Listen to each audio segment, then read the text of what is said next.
Assalamualaikum warahmatullahi wabarakatuh. Sistem kerangka atau bisa disebut sistem sketsal merupakan sistem yang tersusun dari berbagai jenis dan bentuk tulang dan tulang yang membentuk sistem sketsal. Sistem sketsal ini tersusun dari jaringan ikat dan bahan-bahan mineral yang sifatnya keras dan kaku, sehingga dengan adanya sistem sketsal ini dapat memberi bentuk dan penopang tubuh kita. Pada orang dewasa ada sebanyak 206 tulang yang terbentang dari bagian kepala hingga ujung kaki. Tulang-tulang ini memiliki bobot yang memasuk 20% dari berat badan manusia dewasa. Pada bagian tertentu dari tulang merupakan tempat melekatnya otot sehingga kita dapat melakukan berbagai gerakan. Berdasarkan letak dan peranannya, tulang dibedakan menjadi dua, yaitu tulang sumbu atau bisa disebut tulang aksial dan tulang ekstremitas atau tulang apendikular. Tulang aksial terdiri dari satu tulang tengkorak atau bisa disebut kranium, susunan tulang belakang, vertebrae, 3 tulang iga atau rusuk, costae, 4 tulang dada atau sternum. Dan tulang apendikular terdiri dari 1 tulang gelang bahu, girdle pectoral, 2 tulang ekstremitas superior, 3 tulang gelang panggul atau girdle pelvis, dan 4 tulang ekstremitas inferior. 1. Tulang aksial. Pertama, tulang kranium terbagi menjadi 2 kelompok, yaitu necronium yang menyusun batok kelapa dan viscerocranium yang membentuk bagian wajah dan dagu. Necronium dibentuk oleh tulang-tulang yang dipisahkan secara halus oleh persendian yang disebut sutura.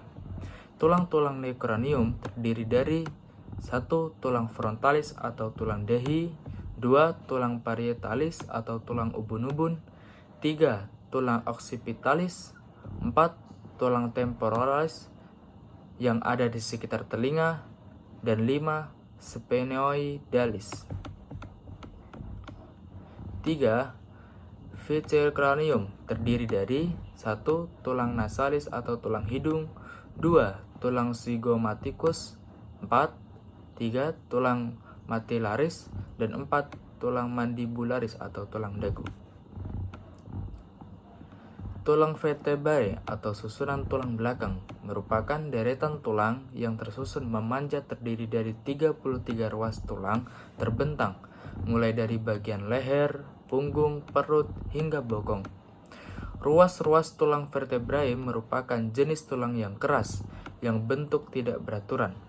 Susunan tulang vertebrae ini memiliki fungsi melindungi sumsum tulang belakang, juga menjadi tempat keluarnya serabut-serabut saraf.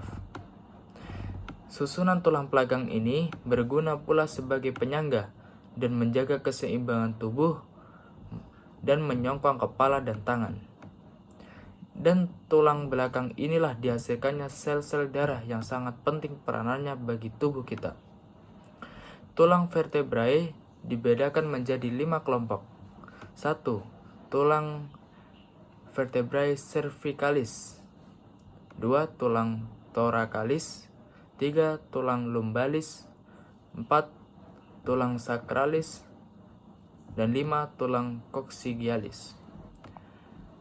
Tulang cervicalis terdapat 7 ruas yang membentuk bagian leher, juga berfungsi untuk menumpang kepala. 2. Tulang thoracalis terdapat 12 ruas.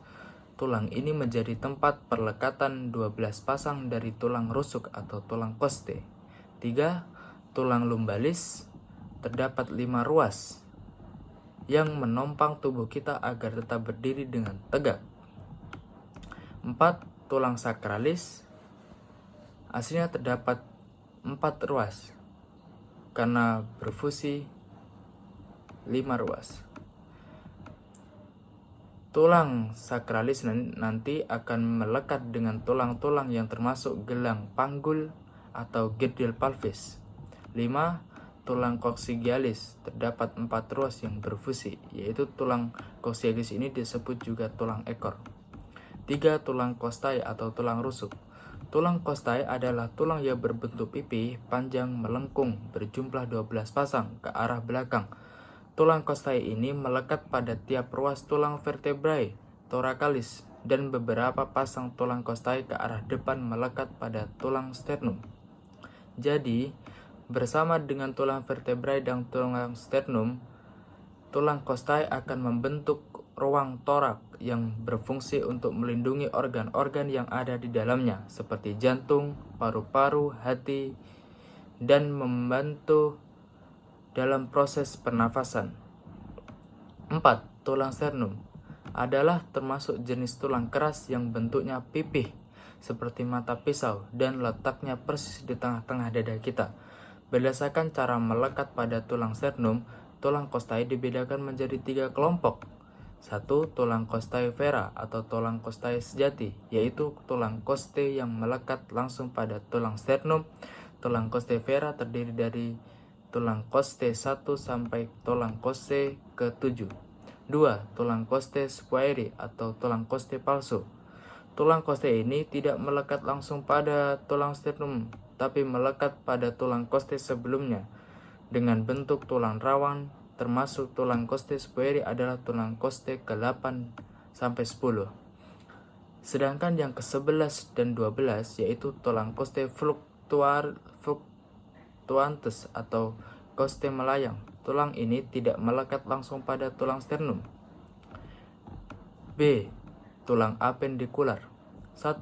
Tulang girpel pectoris atau tulang gelang bahu, terdiri dari tulang selangka atau tulang clavicule dan tulang belikat atau tulang scapula.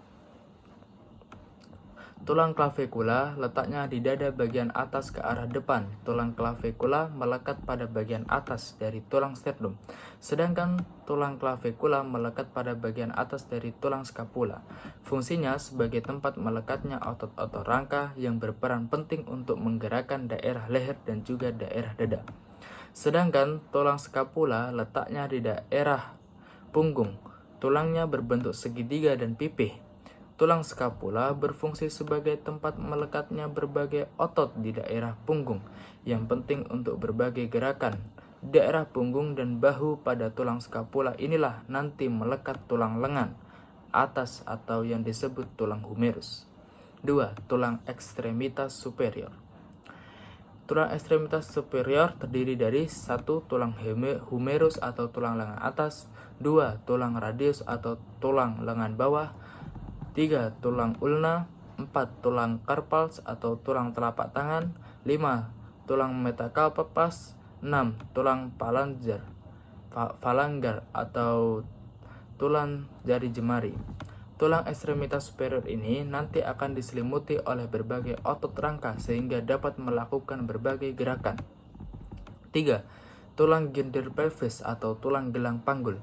Tulang gelang panggul terdiri dari 1. Tulang ilium, 2. Tulang ichilium, 3. Tulang pubis.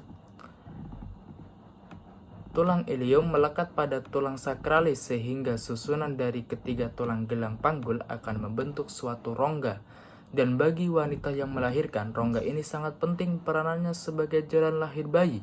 Fungsinya yaitu sebagai penopang usus besar dan melindungi organ-organ reproduksi dan kantong kemih. 4.